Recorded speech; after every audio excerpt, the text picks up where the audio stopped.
Selamat pagi semuanya, selamat sore di Indonesia. Selamat hari kelahiran Pancasila. Salam dari Jerman, saya lagi di Jerman di Frankfurt mengikuti pameran IMAX, pameran khusus para penyelenggara, event organizer, PCO, venue owner, dan lain-lain. Dalam kesempatan ini guys, saya ingin menyampaikan atau mendownload salah satu video dari adik saya Timo Scheunemann, Coach Timo, yang mengulas tentang Pancasila, khususnya sila 1 sampai sila 5. Coba kalian dengarkan baik-baik dan perhatikan, isinya sangat-sangat bermanfaat dan sangat-sangat bagus. Sekali lagi, salam dari Jerman. Salam Pancasila. Luar biasa ya, hari ini hari Pancasila. Saya mau share sedikit tentang Pancasila, bagaimana Pancasila itu luar biasa. Dari sisi pemilihan kata, dari sisi nilainya tentu saja, tapi juga dari sisi penempatan sila-silanya. Ya, ini pandangan saya sendiri, interpretasi saya sendiri, karena dimulai dari dulu saya suka salah antara sila kedua sama sila keempat, suka tertukar gitu kan. Jadi saya kemudian mengingatkan diri sendiri dengan cara seperti ini. Ya, pertama, ketuhanan yang Maha Esa.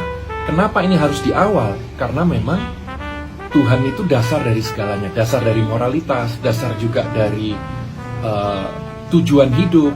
Apa arti hidup ini kalau tidak ada Tuhan, seperti itu. Nah, kemudian yang saya suka juga adalah pemilihan kata Esa.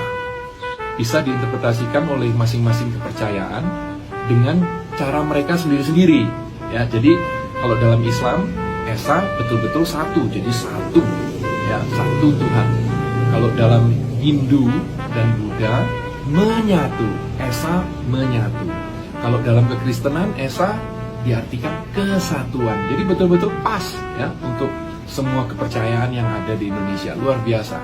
Kemudian kemanusiaan yang adil dan beradab. Kenapa harus di sila kedua? Jadi dari Tuhan langsung berbicara tentang manusianya. Manusianya kalau mau adil dan beradab harus dekat sama Tuhan. Makanya sila kedua harus berada dekat dengan sila pertama.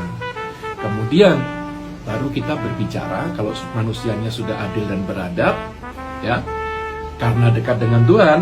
Kalau tidak adil dan tidak beradab berarti nggak dekat dengan Tuhan dong. Kalau misalnya dekat dengan Tuhan, merasa dekat dengan Tuhan tapi tidak adil dan beradab, waduh, ada yang salah ini, gitu kan. Nah, kalau sudah adil dan beradab, kita bisa berbicara tentang nomor 3, persatuan Indonesia. Karena kalau tidak adil, tidak beradab, waduh, sulit menyatukan, gitu kan, kepentingan masing-masing agama, masing-masing suku dan pulau-pulau yang begitu luar biasa banyak di Indonesia. Oke, kenapa persatuan Indonesia ada di tengah? Ya, betul-betul nomor 3 kan, 2 di kiri, 2 di kanan, gitu kan. Karena menyatukan, persatuan Indonesia bukan hanya menyatukan Pancasila, ya, berada di tengah gitu ya, cocok. Tapi kalau tidak ada persatuan Indonesia, ya tidak ada Indonesia gitu kan. Jadi menurut saya luar biasa bahwa persatuan Indonesia itu ada di tengah. Dari situlah kita masuk ke sila keempat tentang demokrasi ala Indonesia. Kerakyatan yang dipimpin oleh hikmat kebijaksanaan dalam permusyawaratan perwakilan. Jadi dengan kata lain, demokrasi ala Indonesia yang tidak menyampingkan nilai-nilai leluhur kita gitu. Karena kalau kita lihat leluhur Indonesia, mereka welcome pada semua bangsa. Silakan, monggo datang. Tapi jangan sampai mengganggu. Jadi yang ada di Indonesia itu sebenarnya bukan WNI, WNA, bukan suku A, suku B, suku C, bukan agama A, B, C, D, bukan etnis ini, etnis itu, bukan. Hanya ada 2 sebenarnya. Orang-orang yang membantu Indonesia membangun, atau orang-orang yang merusak Indonesia, mengganggu Indonesia. Hanya ada 2 macam orang di Indonesia. Dari situ kita masuk ke sila kelima, keadilan sosial bagi seluruh rakyat Indonesia. Kenapa ditaruh di posisi kelima? Karena ini adalah tujuan dari berbangsa dan bertanah air, supaya kita semua merasakan keadilan sosial yang merata untuk kita semua. Itu adalah tujuan daripada adanya Indonesia.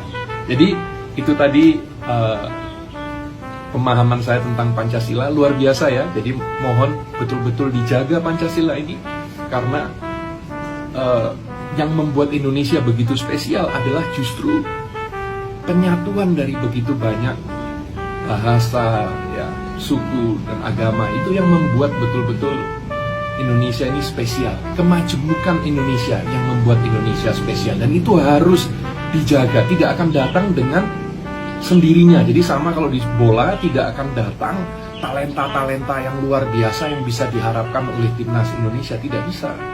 Kita hanya mengharapkan, harus dibangun, harus dididik, ya, harus dilakukan gitu sesuatu untuk mendapatkan itu. Jadi sama dengan teknologi. Kalau Elon Musk mengatakan teknologi itu tidak datang dengan sendirinya, harus dipush. Nah, begitu juga dengan persatuan Indonesia, dengan menjaga Pancasila ini, itu betul-betul harus dipush. Kita masing-masing harus menjaga, tidak datang dengan sendirinya bahwa kita bisa menyatu menjadi Indonesia seperti sekarang. Butuh kita semua untuk menyatukan, untuk bersatu. Salam Pancasila.